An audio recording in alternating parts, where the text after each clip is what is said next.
శ్రీ సాయినాథాయ నమః. శ్రీ సాయి సచ్చరిత్రము 23వ అధ్యాయము.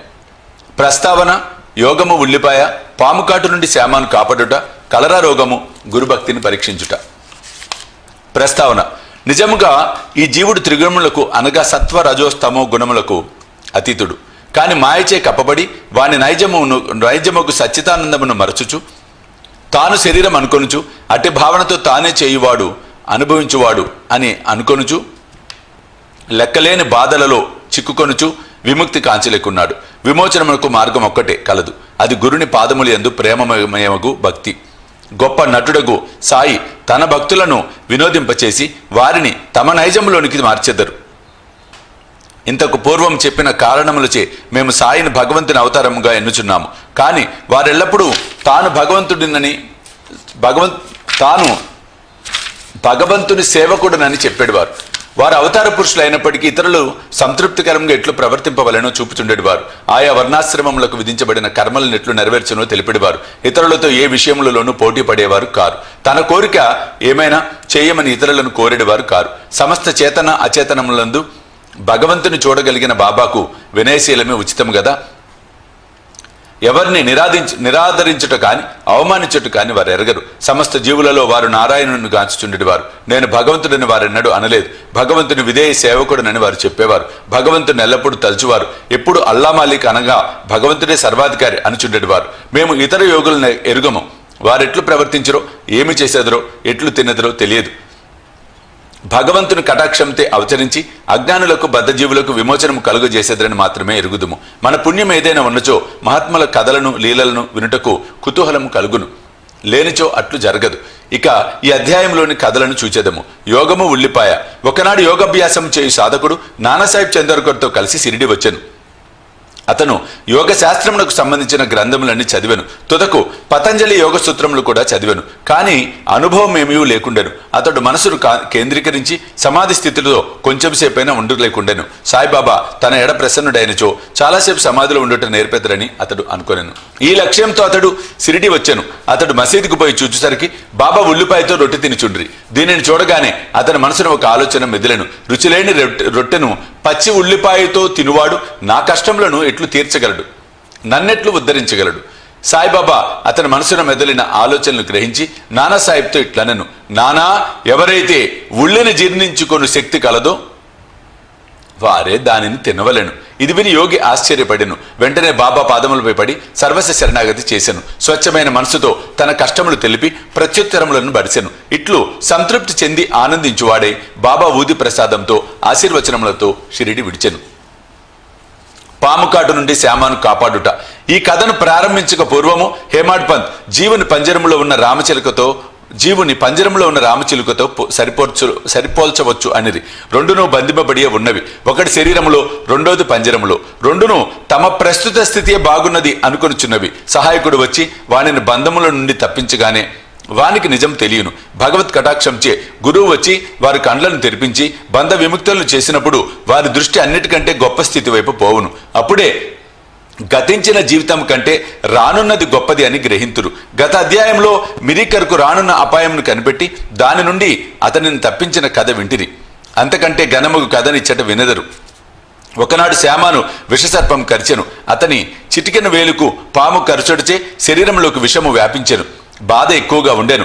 తాను మరణించును అనుకొనెను. స్నేహితులు అతన్ని విఠోబా గుడికి తీసుకొని పోవ నిశ్చయించిరి. పాము కాట్లు అచడ బాగు చేయుచుండెను. కాని శ్యామ తన విఠోబా బాబా వద్దకే పరుగెడెను. బాబా అతన్ని చూడగానే కోపముతో వానిని తిట్టనారంభించెను. ఓరే పిరికి పురోహితుడా, పైకెక్కవద్దు, ఎక్కితివో ఏమగునో చూడుము అని బెదిరించుచు తరువాత ఇట్లు గర్జించెను. పో, వెడలిపొమ్ము, దిగిపో. బాబా ఇట్లు కోపోద్దితుడొకట చూచి శ్యామ మిక్కిలి విస్మయం చెందెను, నిరాశ చెందెను. అతడు మసీదును తన ఇల్లుగా, బాబాను తన ఆశ్రయంగా భావించుచుండెను. బాబా తన్నట్లు తరిమివేసినచో తానెక్కడికి పోగలడు? అతడు ప్రాణమంద ఆశ వదులుకొని ఊరుకుండెను. కొంతసేపటికి బాబా శాంతించి శ్యామ దగ్గరికి పోయి కూర్చొని ఇట్లనెను. భయపడవద్దు, ఏ మాత్రమూ చింతించకు. ఈ దయామయుడైన ఫకీర్ నిన్ను తప్పక రక్షించును. ఇంటికి పోయి ఊరుకనే కూర్చుండుము, బయటికి పోవద్దు. నా యందు విశ్వాసముంచుము, భయపడకుము, ఆందోళన పడకూడదు. ఇట్లనని శ్యామాని ఇంటికి పంపాను. వెంటనే బాబా తాత్యా పాటిల్ను కాకాసాహెబ్ దీక్షిత్ని అతని వద్దకు పంపి తనకిష్టము వచ్చినవి తినవచ్చుననియు గృహంలోనే తిరగవచ్చుననియు కానీ పడుకోవద్దని చెప్పాను. ఈ సలహాల ప్రకారం నడుచుకోమన్నాను. కొద్ది గంటల్లో శ్యామ బాగుపడెను. ఈ పట్టున జ్ఞప్తి ఉంచుకోవలసినదేమన్నా బాబా పలికిన 5 అక్షరముల మంత్రము పో వెడలి పొమ్ము దిగువకు పొమ్ము శ్యామను ఉద్దేశించినది కాక విషముకు ఆజ్ఞాపించిన మాటలు. ఆ విషము పైకి ఎక్కరాదనియు అది శరీరం అంతటా వ్యాపించరాదనియు బాబా ఆజ్ఞాపించిరి. మంత్రములలో ఆరి తేరిన తక్కిన వారి వలె వారే మంత్రమును ఉపయోగించవలసిన అవసరం ఏమీ లేకుండెను. తక్కిన వారి వలె వారు అంటే బాబా ఏమీ ఉపయోగించవలసిన అవసరం లేదు ప్రాక్టికల్ గాని ఇక్కడ చెప్పటం. మంత్రబియ్యము కాని తీర్థము కాని ఉపయోగించిన అవసరం లేకుండెను. శ్యామ జీవితమును రక్షించటంలో వారి పలుకులే అత్యంత శక్తివంతములైనవి.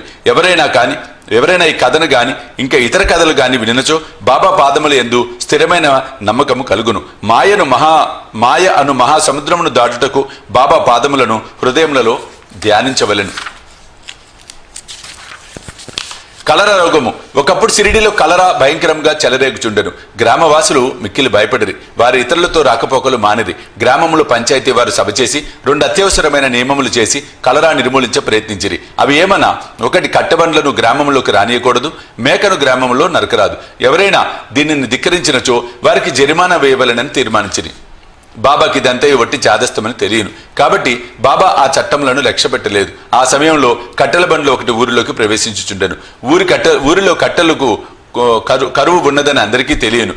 అయినప్పటికీ కట్టెల బండిని తరిమి వేటుకు ప్రయత్నించుచుండిరి. బాబా ఆ సంగతి తెలుసుకుని అచ్చటికి వచ్చి కట్టెల బండిని మసీదుకు తీసుకుపోమని ఉత్తర్విచ్చాను. బాబా చర్యకు వ్యతిరేకముగా చెప్పుటకు ఎవరూ సాహసించలేదు. దుని కొరకు కట్టెలు కావలసి ఉండెను కనుక బాబా కట్టెలు కొనెను. నిత్యాగ్నిహోత్రి వల్లే బాబా తన జీవితమంతయు దునిని వెలిగించుచుండెను. అందులోకై వారికి కట్టెలు అవసరం కనుక వాటిని నిల్వ చేయువారు. బాబా గృహం అనగా మసీదు ఎప్పుడు తెరిచి ఉండేది. ఎవరైనాను పోవచ్చును. దానికి తాళము చెవి గాని లేదు. కొందరు తమ ఉపయోగము కొరకు కొన్ని కర్రలను తీసుకుని పోవారు. అందులోకి బాబా ఎప్పుడూ గొనగలేదు. ఈ ప్రపంచమంతయు దేవుడు ఆవరించి ఉండుడిచే వారికి ఎవరి యందు శత్రుత్వం ఉండేది కాదు. వారు పరిపూర్ణ విరాగులైనప్పటికీ సాధారణ గృహస్థులకు ఆదర్శంగా ఉండుటకై అట్లు చేయుచుండిరి. గురుభక్తిని పరీక్షించుట. 2వ కలరా నిబంధనము బాబా ఎట్లు ధిక్కరించెనో చూతము. నిబంధనము అమలులో ఉన్నప్పుడు ఎవరో ఒక మేకను మసీదుకు తెచ్చిరి. ఆ ముసలి మేక దుర్బలముగా చావుకు సిద్ధముగా ఉండెను. ఆ సమయమున మాలేగాం ఫకీర్ పీర్ మహమ్మద్ వరఫ్ బడే బాబా అచ్చటనే ఉండెను. సాయిబాబా దానిని ఒక కత్తి విరేటుతో నరికి బలివేయమని బడే బాబాకు చెప్పాను. ఈ బడే బాబా యందు సాయిబాబాకు ఎక్కువ గౌరవం. ఎల్లప్పుడు సాయిబాబా తన కుడివైపున కూర్చొని పెట్టుకునేవారు. చిలుము బడే బాబా పిలిచిన పిదప సాయిబాబా పిలిచి ఇతరులకు ఇచ్చేవారు. మధ్యాహ్న భోజన సమయమందు సాయిబాబా సాధారణంగా బడే బాబాను పిలిచి ఎడమ పక్కన కూర్చుండబెట్టుకుని పిమ్మట భోజనము ప్రారంభించేవారు. దక్షిణ రూపంగా వసూలైన పైకం నుంచి ఆయనకు దినమొక్కంటికి 50 రూపాయలు సాయిబాబా ఇచ్చిచుండేవారు. బడే బాబా పోవునప్పుడు 100 అడుగుల వరకు సాయిబాబా వెంబడించువారు. అట్టిది బాబాకు వారికి గల సంబంధం. సాయిబాబా వారిని మేకను నరకమనగా అనవసరంగా దానిని చంపనేలా అని బడే బాబా నిరాకరించను. అప్పుడు సాయిబాబా శ్యామ నా పని చేయమనను. అతడు రాధాకృష్ణమాయ వద్దకు పోయి కత్తి తెచ్చి బాబా ముందు పెట్టాను. ఎందులకు కత్తి తెప్పించారో తెలుసుకునేను. పిమ్మట రాధాకృష్ణమాయ దాన్ని తిరిగి తెప్పించుకొనెను. ఇంకొక కత్తి తెచ్చుటకు శ్యామ పోయాను. కానీ వాడ నుండి త్వరగా రాలేదు. తర్వాత కాకాసాహెబ్ దీక్షిత్ వంతు వచ్చాను. వారు మేలిమి బంగారమే కానీ దానిని పరీక్షించవలెను. ఒక కత్తి తెచ్చి నరుకుమని బాబా ఆజ్ఞాపించాను. అతడు సాటెవాడకు పోయి కత్తిని తెచ్చాను. బాబా ఉత్తర్వు కాగానే దానిని నరుకుటకు సిద్ధంగా ఉండెను. అతడు స్వచ్ఛమైన బ్రాహ్మణ కుటుంబంలో పుట్టి చంపుట అనునది ఎరుగకుండ్రి. హింసించు పనులు చేయుట ఎందు ఇష్టం లేని వాడైనప్పటికీ మేకను నరుకుటకు సంసిద్ధుడైన బడే బాబా అను మహమ్మదీయుడే ఇష్టపడినప్పుడు ఈ బ్రాహ్మణుడు ఎలా సిద్ధపడుచుండెనని ఆశ్చర్యపడిరి. అతడు తన దోవతిని ఎత్తి బిగించి కట్టుకొనెను. కత్తిని పైకెత్తి బాబా ఆజ్ఞకై ఎదురు చూచుచుండెను. బాబా ఏమి ఆలోచించుచుంటివి నరుకుము అనెను. అతను చేతిలో ఉన్న కత్తి మేకపై పడుటకు సిద్ధంగా ఉండగా బాబా ఆగుమనెను. ఎంతటి కఠినాత్ముడవయ్యా, బ్రాహ్మణుడవై మేకను చంపెదవా అనెను. బాబా ఆజ్ఞానుసారం దీక్షిత్ కత్తిని క్రింద పెట్టి బాబాతో ఇట్లనెను.